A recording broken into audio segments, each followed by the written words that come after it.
I am 4, I say, my body suddenly small, transported to the past yet frustratingly here in the present, too. In the present, I have long, gangly arms, biceps that brush against my newly growing breasts. In the past, I feel short and simple, nimble and fierce again.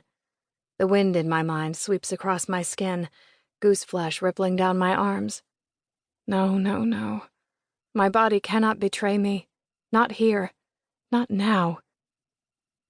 And what is happening? My instructor, Angelica, demands, her face severe, brown eyes narrowing at the bottom, the look malevolent.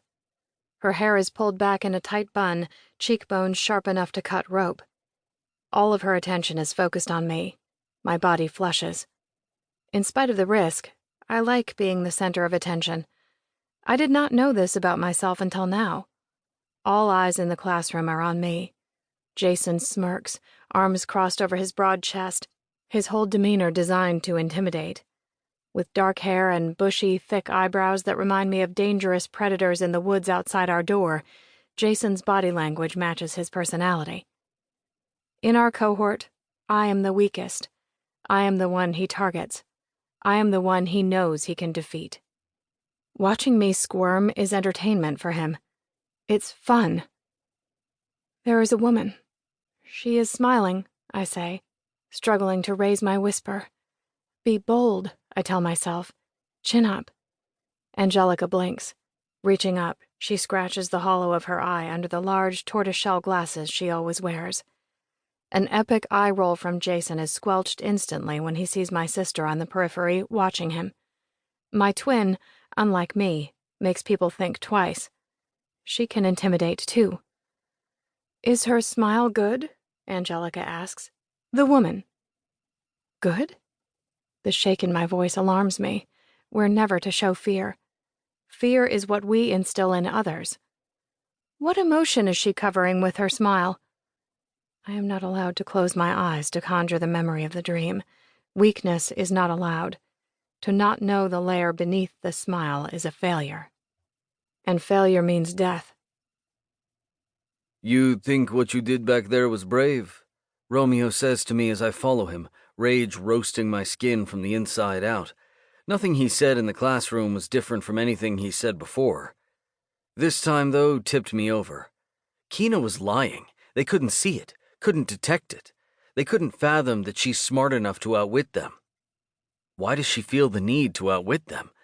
And how do they not notice her lies? I suggested she was lying to protect her. We've been taught to look for the unexpected, the hidden, to sniff out irregularities and examine them until we determine threat level and act accordingly. If the possibility of her lying is put forth and they reject it, they move on. But our teachers are hypocrites. Why that is, I do not know. Why I see it and others do not, again, I do not know. I do know, though, that it matters. My hands vibrate, palms tingling with the energy I just snapped in that poor rabbit's neck. To kill it was an act of mercy. Mercy for Kina, not for the rabbit. And maybe some of the mercy was for me. Romeo halts, long, lean legs encased in black, like mine. His head inclines just so, a gesture we here at the compound know all too well. He expects an answer. A real one. You are all missing the obvious, is all I say. The more I press this, the more they will resist because for some reason they have categorized Kina as one of the weaker ones among us. The only reason she has not been turned into prey is her inexplicable skill with the little ones. Otherwise, she would be ravaged, tortured, a training body for the cohort. A literal body. The thought strengthens my resolve. You think she is capable? The mule?